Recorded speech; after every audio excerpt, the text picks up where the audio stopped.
Hello and welcome back to the One Take Show podcast. My name is Kaustubh. In this episode, we are in conversation with Miss Nidhi Bisht. Ma'am needs no introduction whatsoever. Ma'am has previously practiced law in Delhi High Court in the field of intellectual property rights. Then she decided to move towards acting, writing and direction, where she has completely floored us with her amazing performances in various very celebrated web series and sketches available on internet. She's the OG member of TVF. She's been a part to some of the most exciting projects like The Dream Girl and Filoli. In this episode, she talks about her experience, her journey, the daunting decision of moving from law towards something so creative like acting and writing. This episode is a must for any person who is either trying to evaluate the various choices available to them after graduating from law or just wants to learn from someone's experience of courage, of daunting experiences, and of making choices which are considered very challenging, especially in times like this. Ladies and gentlemen, if you like this episode, make sure you like, share and subscribe to the channel so that I can know that you love what I do. If you have any suggestions or feedbacks, write them down in the comment section. I would love to read them. Hence, ladies and gentlemen, without further ado, let's jump right in.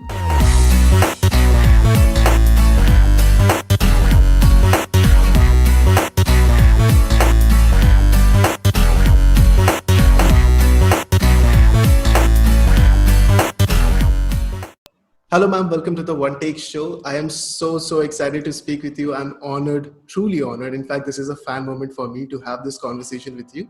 I think anyone who has followed your footsteps, who's inspired by your work, from your experience, will really enjoy this conversation. So thank you so much for taking time off your really busy schedule and sitting down with me for this conversation. Thank you, yeah, that's really sweet of you. And thank you so much, Costa, for having me. I'm equally excited. Ma'am, I think there is no way that I can encapsulate your genius or your work or your experiences in any form of words that would justify the kind of accomplishments that you've had. But to sort of have an understanding of your experience, sort of understand how you broke from law to the industry that you're working in right now, and have really provided us with sort of amazing web series, amazing videos that we really enjoy. Could you please tell us a little bit about what was your experience in law school and how this shift really happened? Yeah, so yeah, I was always went towards theater, and even ever since school actually. मतलब school assembly में I was the front runner. मतलब मेरा fan base था school में भी. Zero humility के साथ I'm saying this, but basically something about performing and the people watching you and the appreciation that was always very like मुझे बहुत attract करता था वो सारी चीजें. And then but my dad was like, you need to have, after +2, my dad was like, you need to have like a secure career, and and with his experience and everything that he was saying, I was like, sure, like whatever you say, I'll follow, because हम तो अभी बड़े ही हो रहे हैं, हमें ज़्यादा idea नहीं है. Which is how I got, like I sat for the entrance exam and I got into Jamia Millia Islamia, the 5-year BLLB law course. Perfect. And so मैं Jamia पहुंची, but my like secret ambition was that as soon as I get done with these 5 years of law, I'll jump into the mass comm, because Mass Communication Research Center MCRC course in Jamia is really popular. Like right. I think Shah Rukh Khan and बहुत सारे popular लोग निकले हैं वहां से. तो मेरा plan तो ये था, मैं पहुंच गई जामिया, लॉ पढ़ाई करनी शुरू कर दी. अलॉन्ग साइड थोड़ा बहुत थिएटर भी हो रहा था. जामिया में ही एक एमसीआरसी का ही, मतलब मासकॉम का ही एक थिएटर विंग था, इप्टा का, जामिया इप्टा करके, इंडियन पीपल्स थिएटर एसोसिएशन का. तो मैं उनके साथ थिएटर करती थी और अपना पढ़ाई तो चल ही रही थी. And I was an okay student, like above average sort of, तो निकल जाता था मेरा काम, ऐसा कुछ बहुत वो नहीं होता था. I really enjoyed my 5 years in Jamia, like the whole culture, my friends, my gang, and so much so that जैसे हर कॉलेज के फेस्ट होते हैं ना, like I think IIT का रॉन्डेवू होता है कुछ, तो जामिया में एक होता था हमारा एजुकेशनल फेयर होता था, तालीमी मेला बोलते थे उसे. तो ये ऐसे ही डिटोर, ऐसे ही कहानी बता रही हूँ कि so all the departments, basically mass comm, engineering department, English honors, all the departments, law, faculty of law, so सारे departments had to participate, or probably let's say कि कुछ compete sort of street play type का कुछ एक competition था. तो हम लोगों ने भी faculty of law and I was the only anthro punter when it comes to performance in all ना इन लॉ. तो मैंने तो साथ में बच्चों को पकड़ के इकट्ठा करके हम लोगों ने भी एक स्ट्रीट प्ले बनाया and then we performed on the Taleemi Mela and we won like मतलब people were going crazy about it. Faculty of law ने आके स्ट्रीट प्ले कर दिया और क्या. एंड मास्को वाले बच्चों ने भी हमें आके बोला कि ये कभी भी नहीं हुआ है लाइक कि तो मुझे लगा मुझे बहुत बड़ा ऐसे एक वैलिडेशन मिला कि ओह सही है मतलब you know you can do this and I think धीरे धीरे मुझे ये तो समझ में आ रहा था that this is what I want to do but of course मुझे लॉ करना था. और तो मैं पढ़ रही थी एंड मैं अच्छे से पढ़ाई कर रही थी. मैं मतलब I was not like I was bunking classes और डूइंग थिंग्स. मतलब जो थोड़ी बहुत बंकिंग करते हैं सारे बच्चे वो मैंने भी किया है बट मतलब आई वाज ऑलवेज फोकस्ड कि ठीक है पढ़ाई तो ये 5 साल में डिग्री तो निकालनी है. Once I got out of Jamia like when मतलब मेरी बीएलएलबी खत्म हो गई then I told my dad कि मैं एफटीआई के लिए बैठना चाहती हूँ फॉर आइदर एक्टिंग कोर्स और direction course and my dad was like कि अभी तुमने जॉब का वो नहीं चखा है. Once you start making money no then you won't say these things. So I was like, maybe he has a point and he's saying something, you know, it is coming from experience. तो फिर मैंने थोड़ा बहुत हाथ पैर मारे and I was lucky enough to have landed a job मतलब with Pratibha Manendra Singh. Now she is a judge at the High Court. That time she was one of the best IPR lawyers in Asia. So I was lucky enough to work as an associate with her under her and I worked there for almost I think 1.5 year I was there and बहुत सारे cases आते थे. बहुत मजा भी आता था. Court में जाती थी मैं और मतलब the performer in me was like you know court में जाके भी मतलब मैं करती थी यार हरकतें क्योंकि आपने एक है कि आपने मूवीज में देखा है ना कोर्ट मतलब आई am sure all of you guys will relate with me है ना क्योंकि हमने मूवीज में देखा है कि तारीख पे तारीख या फिर सीधे ही कोर्ट रूम में गाड़ी लेके आ जाता है गवाह को लेने के लिए यू नो काफी फिल्मी प्रेजेंटेशन ऑफ कोर्ट. ऐसा लगता नहीं है कि किसी ने आके कभी देखा है court. And then I landed in at the Delhi high court. मुझे देख के लगा चारों तरफ कि यार ये तो मैजिकल वर्ल्ड है. किसी ने मतलब and I am sure like you was telling me earlier that you are also interning with a senior lawyer at the Lucknow High Court ना. तो यार मैं तो बहुत fascinated feel करती थी यार like when I used to see senior lawyers running from one courtroom to the other because billing चल रही है and you know मुझे लगता था कि यार कोई बात क्यों नहीं करता इन सब चीजों के बारे में. खैर anyway all said and done after like I started making money सब सही चल रहा था कुछ like I was making decent money and all. But then somehow I got in touch with these friends of mine at IIT Delhi. Okay. हो सकता है मैंने question debate कर दिया. No, you can always bring me back. ठीक है. तो मेरे कुछ friends थे IIT Delhi में and they had also like sort of completed their degrees and had passed out. But उन्होंने एक theatre company खोली थी Desires Unlimited के नाम से. शाहरुख खान की कंपनी होती थी ड्रीम्स अनलिमिटेड. तो इस गैंग में भी एक तरुण सिंघल नाम का लड़का था who used to play my boyfriend in चाय सुट्टा क्रॉनिकल्स.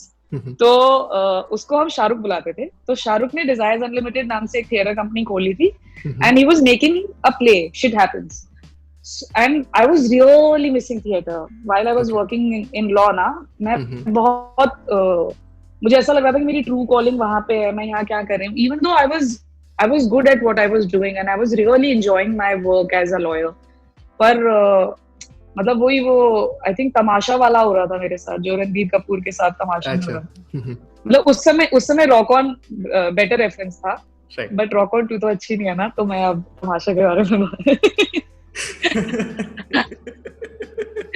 बट एनीवे तो मैंने सोचा कि चल यार प्ले कर लेते हैं. मैं अपनी काम तो कर ही रही हूँ मैं and somehow I will manage to do this play. So मैं काफी मेहनत थी यार. मतलब मैं सुबह और कोर्ट तो मतलब पता नहीं अभी इंटर्न्स को कितना रगड़ते हैं यार, बट एज एन एसोसिएट तो यार बहुत वाट लगाते थे यार। मतलब सुबह 10:30 कोर्ट शुरू होता था, तो by 9 you have to be in the office, आपकी फाइल वाइल लेके आपको पहुंचना है, कोर्ट है, और फिर आप 5-6 बजे तक वापस आओगे। तो बेसिकली मैं आई थिंक 7-8 बजे तक तो ऑफिस में ही होती थी। उसके बाद I used to go for my rehearsals, और रात में 1-2 बजे तक रिहर्सल होती थी। और ये तो but I was really like pumped and was really enjoying it. मुझे आई थिंक वो उम्र भी ऐसी थी कि ज्यादा मतलब वो फटीग या ऐसा कुछ फील नहीं हो रहा था। एंड कट टू हमारा वो प्ले हुआ, shit happens was the name of the play, and हमने वो प्ले किया दिल्ली में, and most of the people in the cast were from IIT Delhi, and none of them were actually pursuing their core job. Okay. That was the first time that I realized कि यार it is okay if आपने कुछ पढ़ाई की है and आप कुछ और काम में you know आ गए, अगर आपका मन है कि आप मैं passionately ये करना चाहता हूँ, तो it is okay, because IIT मेरे टाइम पे बहुत बड़ा हुआ था यार कि ओ ये बच्चा तो IIT में है, IIT दिल्ली, IIT। मुझे लगता है यार IIT के बच्चों को अगर it is not such a big deal for them कि ठीक है हमने 4 साल इंजीनियरिंग कर ली, 5 साल कर ली, बट अब हम I want to pursue films, I want to pursue my career into editing or whatever. तो वो मेरा बहुत अच्छा, मतलब I think I was really lucky to have worked with these guys. तो वो मेरा first tipping point हुआ, and then I told my parents. वो एक अलग melodrama था. I also had to convince my boss, Pratibha ma'am. I also had to like, because पता नहीं, I think उनको मुझ में talent दिखता होगा, तो she was really like कि मतलब what are you doing, and it's a great opportunity that you're working with me, and probably 4-5 years down the line you'll probably become a senior associate or a partner, and I was like you will make lots of money, and I was like नहीं मैं जा रही हूँ बॉम्बे। और कोई plan नहीं था तब तक, तो कोई I had no plan was in place, and yeah, perfect. तो मैंने पढ़ाई की, जॉब की, छोड़ी, यहाँ तक की कहानी मैंने आपको बता दी। I think it's really fascinating. I think you were telling me before we started recording how you were really interested in subjects of torts, and perhaps you were sort of like trying to introduce those books as well. I think you did enjoy your time at law school. I think before we move ahead with your experience in acting and writing and other such creative skills, could you please tell me, like, when it comes to law school, although you did not stick with the profession, but you've had a very good taste of how it really feels like, how is it like to really work as an associate? जैसे आपने बताया that आपको grill किया जाता था, there was a proper schedule that you had to follow while also balancing your passion and interest. Was that struggle somehow necessary for you? Did that add to your professional caliber, or did that add in a way to which how you look at your industry right now? Definitely, yeah, definitely. That मतलब nothing goes for a waste. Like when I was in Jamia, like, and you know, the way we were being taught all the laws, like I think 10 semester थे, तो law of contract से शुरू हुआ, फिर law of I'll be honest, कुछ subjects थे तो जो थोड़े ऐसे boring भी लगते थे यार, कि like I remember एक jurisprudence की class होती थी। Yes. यार मैं उठ ही नहीं पाती थी यार उस क्लास में। मुझे ऐसे ही आंख लगती थी यार मेरी ऐसे ही बैठी रहती थी मैं पूरे टाइम। बट मुझे like मुझे लैंड लॉज बहुत पसंद थे। I loved of course I think IPC, कोई रेयरली होगा जिसको IPC पढ़ने में, इंडियन पीनल कोड में मजा नहीं आता होगा, बिकॉज क्रिमिनल लॉ है और आपने देखा भी हुआ है ना अपने आसपास सब कुछ। तो मुझे आई थिंक मतलब मैंने लॉ ऑफ कॉन्ट्रैक्ट मुझे क्यों बहुत इंटरेस्ट आता था लॉ ऑफ टॉर्ट्स पढ़ने में, एंड मैं रट्टे भी बहुत लगाती थी यार, मतलब लैंड लॉज वगैरह के। मुझे याद आ रहा है अभी कि land law was such a difficult subject. I don't know, have you अभी शुरू हो गए हैं लैंड लॉज? जी yes ma'am, I think everything it's really it's sort of a dry subject to study, very difficult for us to cope up with. यार पूरा bare act रटना पड़ता था यार, मतलब उफ जी मतलब मुझे थोड़ी ऐसे डर लग रहा है याद करके वो टाइम। बट हाँ, ऑल मतलब going back to what you were asking यार, जो भी my experience, like I spent around 5-6 years with law, right? And of course, yeah, like people used to, when I came here to Bombay, people used to take me seriously when I used to tell them कि यार मैं lawyer थी, I was a lawyer, and now I've left my job. So people used to be like, oh, she has really thought it through, है ना? Okay. वो एक चीज थी, मतलब that is the पहला चेक बॉक्स. ऑफ कोर्स शुरू शुरू में यार बहुत लोग जज भी करते थे कि कहाँ आप अपना सेट करियर छोड़ के इधर आ गए हो, वो भी होता था. बट मेरे जो एक्सपीरियंसेस थे यार of being in college, around that, वो पूरा एनवायरनमेंट, या वर्किंग फॉर दैट मैटर, है ना? मतलब I think that also takes a while की कि I have to take orders. बहुत सारी चीजें हैं, छोटी छोटी चीजें ना, कि आपको ब्रीफ किया है, you have to prepare the pleadings, then you have to take it back to your boss, and then she'll proofread it. Then court में आपको लग रहा है कि आज शायद मुझको बहस करने का मौका मिल जाएगा, she'll let me argue, but वो होता नहीं है कभी. Right. आपको AR या रजिस्ट्रार के सामने बोल देते हैं कि जा वहां पे जाके पास ओवर करा के ले आ, या ये करके आ जा.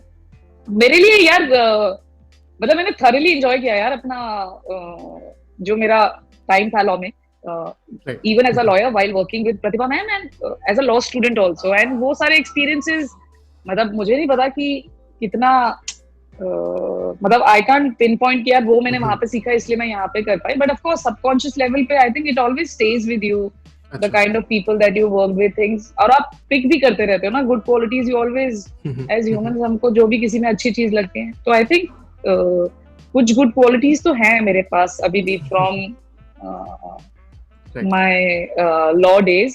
और अभी भी यार मुझे कुछ लोग ना मिसयूज करते हैं, मतलब मैंने जो भी आप बोल रहे हो मैंने इतना कुछ किया है, बट अभी भी मैं कुछ अपने दोस्तों के कॉन्ट्रैक्ट्स रिव्यू करती हूँ, तो आई am not completely like out of it. Perfect. I'm not completely out of it. Yeah. Perfect. And when you talk about like making such a monumental move from having an established sort of a practice, you've already had a good chamber that you were working for, and then you move to an industry that a lot of people view as extremely uncertain, because obviously moving to Mumbai, as you mentioned, that there was no strict game plan that you've had, should have been really daunting in a way that it would have brought a lot of challenges, initial challenges. What were those challenges like, and did you have sort of a strategy to overcome them, or did it become easy with time for you? Yeah, there were a few things that I was really sure of. एक तो सबसे पहले ना मैं हद optimistic person हूँ यार, मतलब मैं बहुत enthupunter हूँ, मतलब and if you'll ask any person around me, अगर कुछ like if you'll tell me कि यार निधि यार फिल्म बनानी है ना, ऐसे एक एग्जांपल दे रही हूँ, and we don't have anything, like we don't have funds or anything, I am that person जो कूद के आ जाएगी कि चल करते हैं कुछ, and somehow things will fall in place. तो मेरा एक तो वो था यार कि मैं like even while I was working at Pratibha ma'am's office, I used to tell my associates कि यार मैं बॉम्बे जाने वाली हूँ, and there was no plan. There was actually no plan, but I used to tell them कि नहीं मैं जाने वाली हूँ. And whenever like uncomfortable conversation that I had with my parents, I told them that because it was a big step and I had never stepped out of the house, and मतलब very protective child, pampered kid, छोटी baby, सबसे छोटी बच्ची घर पे, तो लाडली and ये. So it was a tough thing for me. All those things were really difficult when I moved out of Delhi and to live by myself in Mumbai.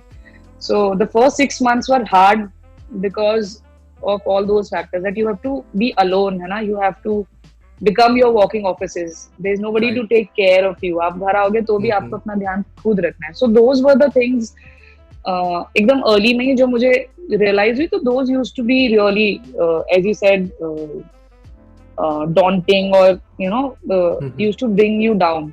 But somehow like मैंने अपने parents को बोला था कि give me two years of time and I will figure out something. I will figure out, अगर 2 साल में कुछ नहीं हुआ, I will come back.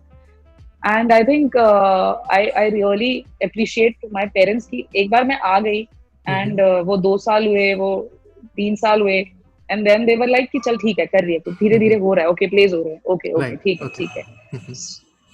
And हाँ यार, मतलब मेरा एंथू ही था यार एक। और एक चीज थी, मैंने आई थिंक मुझे ऐसे याद आ रहा है, किसी तो आईपीएल का तब एकदम शुरू हुआ था, this is about 2009 that I am talking about, okay, right? Okay. So IPL had just started, and I think Shah Rukh Khan, in one of his interviews, I was a huge Shah Rukh Khan fan. Like I still am, not okay, as huge as I was. अभी तो मैं किसी की भी इतनी बड़ी fan नहीं हूँ, okay. but I was a huge Shah Rukh Khan fan, है ना? तो उनके किसी तो इंटरव्यू में he had said that things happen to you if you can create opportunities for yourself. तो मेरे दिमाग में ना ये चीज स्टक कर गई थी यार कि you can do whatever you want, you just have to focus on creating opportunities for yourself. तो मैं बॉम्बे आई, बहुत कुछ नहीं हो रहा था 5-6 महीने, तो लाइक ऑडिशंस पे जाते थे, वही सेम ओल्ड कि आपका चेहरा ऐसा है, आप भाभी चाची कर लो, वो सब चीजें हो रही थी। ओके। तो एंड आई न्यू कि यार आप फेस वैल्यू पे मत जज करो, आपको नहीं पता है, मुझे पता है कि मुझे आता है काम, लाइक यू नो, लाइक मुझे मेरे जोन में मैं थी सुपरस्टार, मैं अब पता नहीं, कॉल मी डिल्यूजनल और व्हाटएवर, लाइक मैं कई चीजें मैं सुनती नहीं थी। Of course that particular point of time आपके कॉन्फिडेंस के लिए वो डॉन्टिंग हो सकता है, but I was like in my head, I know यार कि मेरी क्या दुनिया है और मुझे पता है मुझे क्या करने आई हूँ। तो 5-6 महीने हाथ पैर मारे, प्लेज में भी काम नहीं मिल रहा था यार ब्रो। मैं इतनी सारी थिएटर कंपनीज के भी धक्के खा रही थी, तो मुझे रियलाइज हुआ कि वर्क बॉम्बे में आपको काम मिलता है if you know people, like if I know you personally, there is a factor of trust, there is a comfort factor. तो I'll easily like कौस्तुभ मुझे कॉल करके बोलेगा कि अरे मैं बॉम्बे आ रहा हूँ और मुझे प्ले में काम करना है आपके, या मुझे फिल्म में काम करना है, I'll be like अरे आजा, छोटे से तो शुरुआत हो जाएगी, like you will get your break.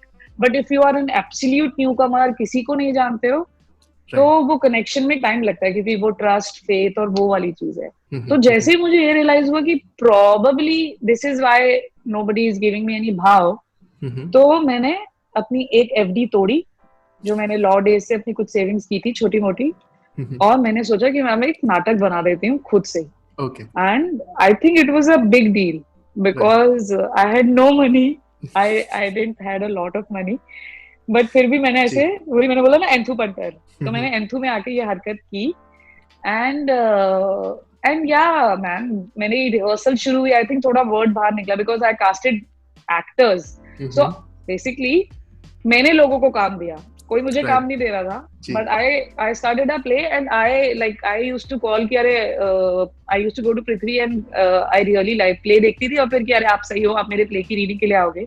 So that started happening. Like I had these bunch of actors. उन्होंने फिर शायद probably थोड़ा word of mouth से, थोड़ा इससे, थोड़ा उससे, धीरे धीरे ऐसे आपके चर्चे बाहर निकले, and धीरे धीरे चीजें बेहतर हुई। So हाँ, मेरे पास यही गेम प्लान था यार मेरा तो। I think this transition has been absolutely inspiring on multiple levels. Number one, as you said, that even though you did not have a very strict game plan, your enthusiasm and your optimism somehow allowed you to make your own opportunities. I think that is extremely important, especially for law students who are... please. नहीं, मैं बस वही बोल रही थी, I was just following my heart यार। I think I'm really grateful, मैं lucky भी थी, and I thank my stars, और कुछ लोगों की blessing होगी मेरे साथ कि सबके साथ नहीं होता है ये, तो I think वो भी एक चीज है डेफिनेटली। पर हाँ यार, मैं I was only following my heart यार। मेरे कुछ मैंने ऐसे स्ट्रेटेजाइज नहीं किया था कि 2009 तक ये 2010 2011 वो वाली मैं नहीं थी, कि ऐसे करके अपना चार्ट प्लान करूंगी। Right. So yeah, sorry you were saying, मैंने आपको कट किया था, बताइए. No, please. I think my every viewer of this podcast would love to listen to you, except for me at any point of time in this video. But to highlight a point, it's been so many years now, and I think you have perhaps I think as a viewer, as a consumer of the kind of projects that come out from your end, I am a huge fan of Bish Please. I think I would be asking you to tell me a little bit about the next upcoming seasons, or what all possibilities are there for the same. But when you see all these projects happening, especially the kind of transformation that we see on OTT platforms, and we as consumers, especially the new generation, we really find it extremely relatable, the kind of content that comes out, and we enjoy it. So from a perspective of a casting director, from a perspective of an actor, as a writer, or as you say, what all these changes, these transformations, do you somehow analyze is going to change this industry? Is it opening up more and more opportunities for someone like you who is entering the industry, let's say from traditional backgrounds like law, and does not really have a good connection sort of, or perhaps a lot of a very strict game plan? Is it really opening up that kind of opportunities? Okay, हाँ, मैं बोल रही थी यार कि OTTs are a big thing now already. Like it's been a while, yeah. Netflix, Amazon को आए हुए. So what started in 2012 by TVF, on YouTube, and then with Permanent Roommates and Pictures in 2014-15, I think उसी समय सारे big players की attention आ गई थी इस तरफ कि there is a huge potential here, there is a huge market, and let's focus all our energies here.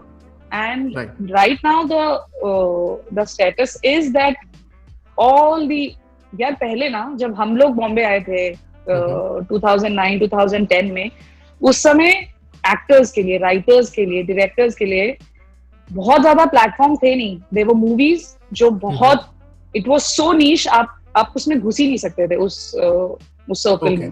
There was television and nobody wanted to do television, and that's it. मतलब theatre तो आप अपने लिए करते हो ना, उसमें पैसा थोड़ी ना है.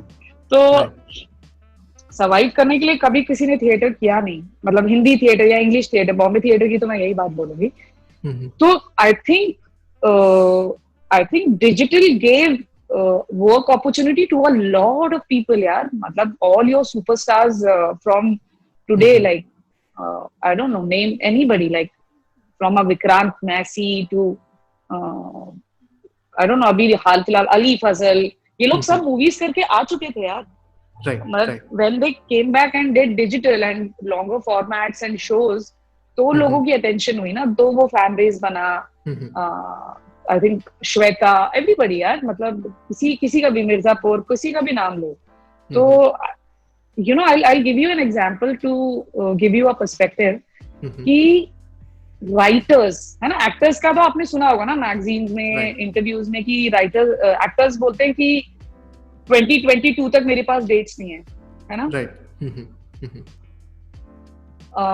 अब with the whole this digital revolution, with web series coming in and so many, like I think कम से कम 40-50 OTTs तो होंगे. मेरे पास सब है नहीं, but I'm just saying with this big, इतना बड़ा जो ये revolution आया है, even writers, even directors, like they are busy till 2022, 2023. मतलब है ही नहीं, डेट्स ही नहीं उनके पास. यार मैं अभी ये शो लिख रही हूँ, उसके बाद मेरे को वो करना है, फिर उसका सीजन 2 है, वो सैंक्शन हो रखा है ऑलरेडी, तो मैं वो कर रही हूँ. सो आई थिंक हम लोगों के लिए तो, जो लोग जिनको सिर्फ काम करना आता था, जो स्किल्स उनका स्किल था कि उन्हें काम आता है, उनका टैलेंट उनके पास था, कनेक्शंस भी थे, उनके लिए तो I think it's a great blessing यार जो हो गया. मतलब और मतलब हाँ, and it is only going to go upwards. Even the other way around, Kaustubh, sometimes I think like for movie stars यार, जिनका career was not doing so good, है ना, they are, मतलब अब उनके लिए तो OTTs बहुत सही मीडियम है ना यार. उनको as leads shows मिल रहे हैं, and like people want to watch कि अरे इसका शो आ रहा है. I don't want to drop any names, but you know who the people, तो मुझे लगता है कि जो एक डेमोक्रेसी चाहिए थी इंडस्ट्री में, है ना, ऐसे तो बहुत बड़ी है ना फिल्म इंडस्ट्री, बट ये सब भी इंडस्ट्री का ही पार्ट है. आई थिंक डिजिटल ने बहुत ज्यादा कंट्रीब्यूट किया है उसमें, अभी Okay. इज द टाइम कि थोड़ा कंटेंट भी फिल्टर हो, थोड़ी चीजें हम्म। स्ट्रीमलाइन होके बेहतर हो. जी. बट आई थिंक काम तो है यार सबके पास, और people are making good money, good for everybody, hmm. and yeah, man, I think it's a good thing only. Right. I think I completely, as a consumer, would agree. I think I honestly do not have much idea about the background that goes behind it.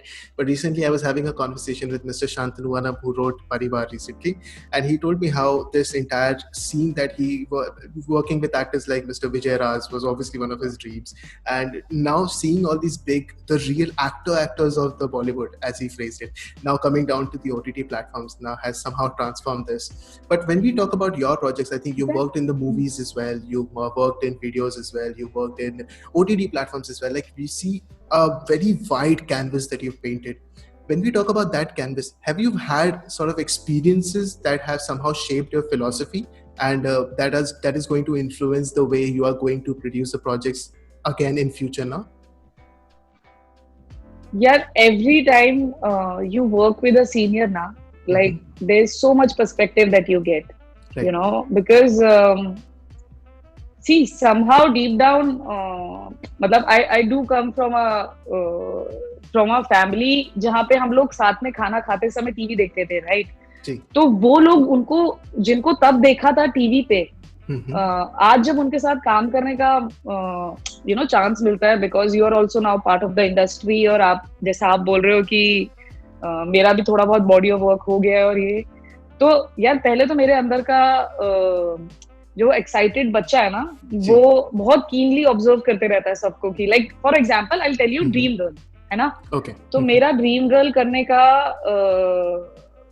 मतलब of course it was a great part, and Ekta Kapoor was producing the film, Balaji, तो वो सब सही थी deals. But मेरा जो biggest check point था ना कि why I want to do this was the cast यार, because when will I get to work with an Anu Kapoor, with a Vijay Raaz, Ayushmann, है ना? मतलब आयुष्मान तो खैर अभी है, he is going to be around, तो मैं उनके साथ और भी काम करूंगी होपफुली.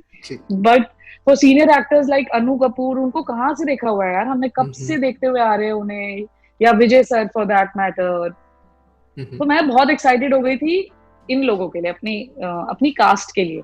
एंड देन सेट पे जब ये लोग आते थे ना, तो मेरा मतलब ऑफ कोर्स आपकी लाइंस हैं, आपका सीन है, आपको खुद भी परफॉर्म करना है, बट फिर भी ना द स्टूडेंट इन यू, मेरे अंदर का तो स्टूडेंट बाहर आ जाता था कि मैं तो पूरे टाइम की अच्छा ये कर रहे हैं, अच्छा ये तरीका, अच्छा सो मेरी जो भी थोड़ी बहुत philosophy I don't know how to put it, but वो वही है यार, it is an ever evolving process what we are doing, and I think that goes for everybody, and you just have to stay ahead मतलब of everybody. और उसका वही तरीका है यार, आपको मतलब मुझे कल जो आता था आज मुझे उससे ज्यादा आना ही पड़ेगा. और मुझे इन सारे सीनियर्स को देख के यही लगा कि ये लोग बैठे ही नहीं है यार कभी, मतलब दे केप्ट इवॉल्विंग. मतलब for I will give you an example of रघुवीर सर. मैं एक्टर्स की बात करूंगी क्योंकि मैं खुद भी अपने आप को पहले एक्टर मानती हूँ, बाकी सब तो मैंने हाथ पैर मार रही थी मैं, तो ये सब हो गया. सो लाइक फॉर एग्जांपल रघुवीर सर है ना, हु वाज इन पंचायत, जो इनके प्रधान जी के हस्बैंड होते हैं, नीना मैम के. यार आप एक बार बैठ के उनका बॉडी ऑफ वर्क देखना कभी IMDb पे जाके. कौस्तुभ, he has done movies, he has done TV shows, he has done international movies, he has worked with the bestest of directors. Of course he comes from theatre. He is a brilliant musician himself. अगर आप Instagram पे उन्हें follow करोगे, so वो क्या flute बजाते हैं, वो क्या गाना लिखते हैं, उनकी अपनी थिएटर मंडली है, and then he is also doing OTT digital, है ना? तो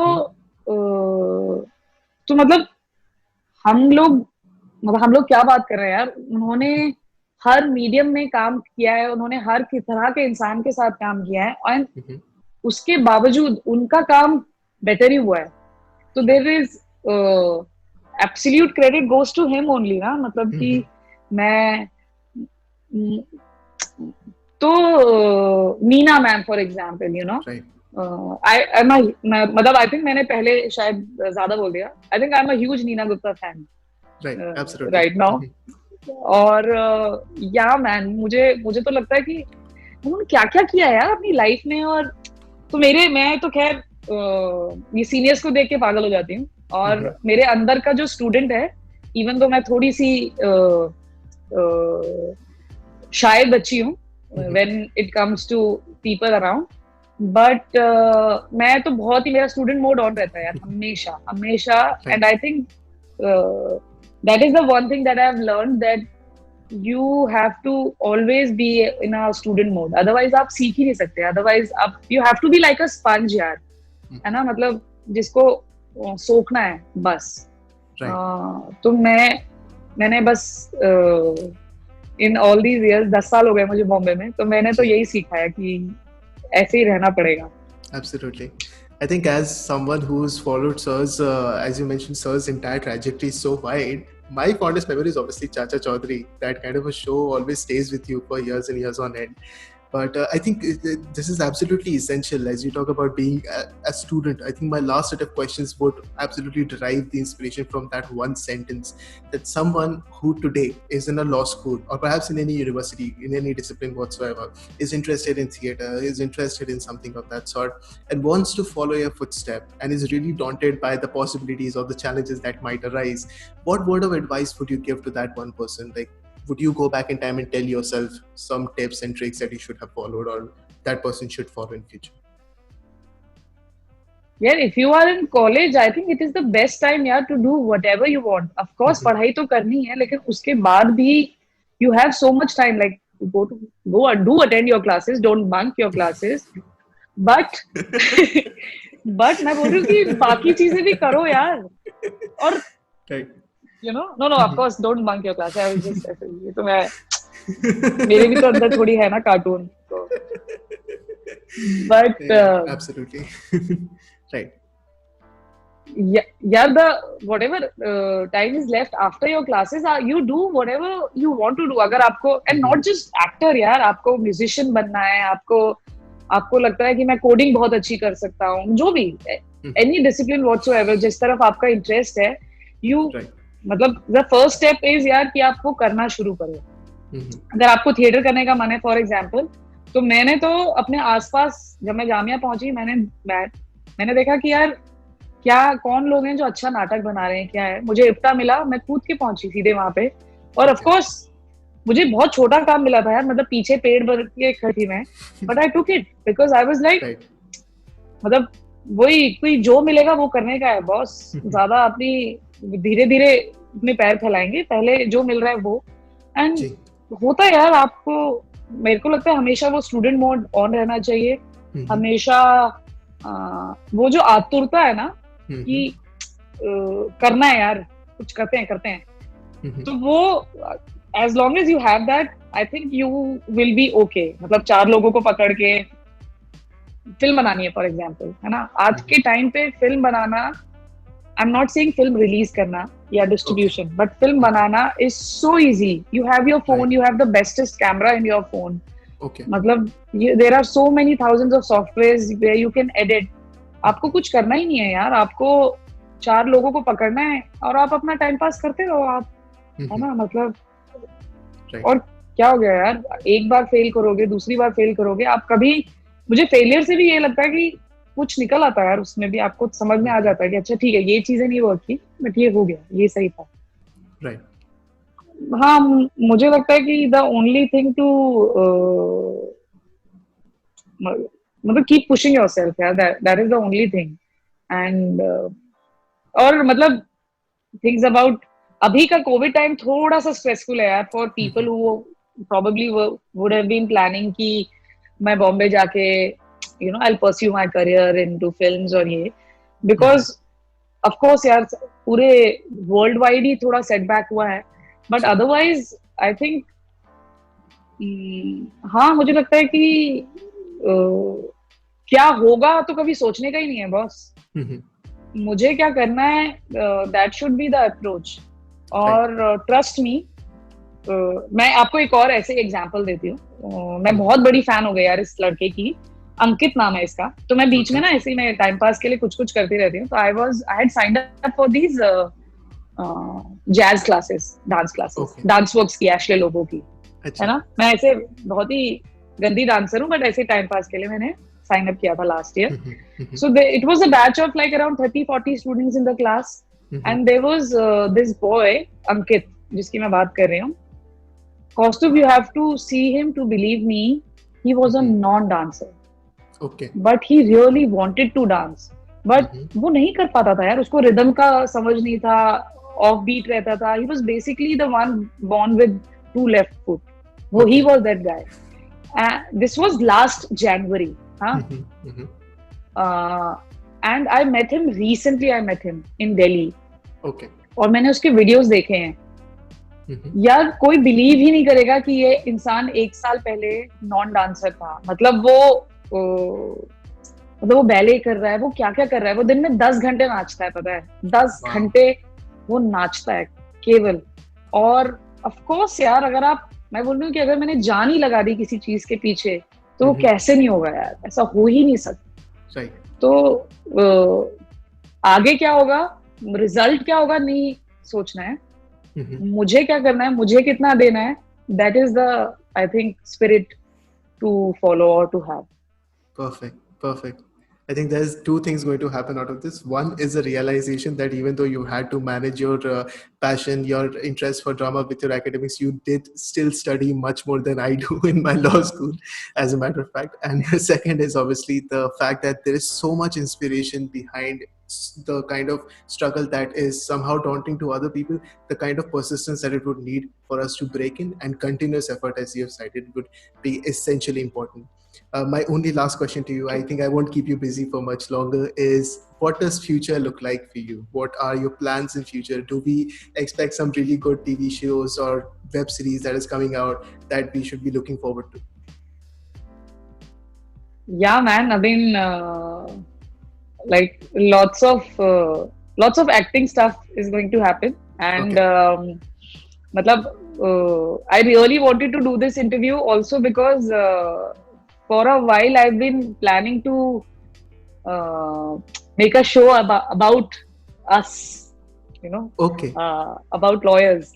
Oh, wonderful. So, so probably it is in a very early stage right now. So Mm-hmm. I really hope and pray कि uh, that project will see the light, and कुछ होगा उसका भी. Mm-hmm. मजा आएगा आप लोगों को, I'm sure. Absolutely. And what else? हाँ यार, पहले तो मैं ऐसे ही टाइम पास में बोलने का मन कर रहा था कि Mm-hmm. you will see me all around in the next year. By next year हर जगह सिर्फ मैं ही दिख रही होंगी. But let's not push it. मैं थोड़ी ज्यादा बकवास भी करती रहती हूँ बीच बीच में. But yeah, lots of acting things are happening. And हाँ, यही है. You will see me on screen quite often, basically. Perfect, perfect. I think I would 100% subscribe to that ambition and that kind of a passion. And if the show about lawyers is anywhere close to what Cubicles was, or perhaps what Bish Please was, I think I'm all in. And the kind of experience that we, that we look forward to is going to be mind blowing. There is no doubt about that. And I am truly, truly grateful for this opportunity. I still cannot believe it. I think I've been fumbling a lot during this interview because I've been having a fan moment time of my life speaking with you. And I hope you had a good time. Do you have any closing remarks for our listeners? No, yaar, I had a really great time, and chatting with you, Kaustubh, and I think you're a really sweet boy. I have all the Thank you. good wishes for you and for your career as a lawyer. And मुझे बहुत nostalgia भी feel हुआ यार while I was talking to you about my college days and about my law days. So thank you for making me feel this way about कभी-कभी, because आप हर रोज बैठ के नहीं सोचते ना ये सारी चीजें. तो Right. मुझे अच्छा लगा यार. शायद मैं बीच में कहीं पे इमोशनल भी हुई होंगी. I don't know, but uh, हाँ, it was really nice talking to you, and so happy yaar what you're doing with the One Take show. Thank you. And Thank you so much. uh, my good wishes to you, and I think you're already making everybody around you so proud Thank for you. what you're doing. So all my good wishes with you. Kaustubh. Thank you so much, ma'am. Everything that you've listed out, all those principles of not giving up, of having the optimism, I think I will try to live up to those standards. Watching this interview again and again, making notes for myself, and somehow also try to break into the scene. Absolutely. But wonderful, wonderful conversation, ma'am. Thank you so much. Thank you so much for this opportunity. Thank you, Kaustubh. Thank you. Thank Nice you. talking to you.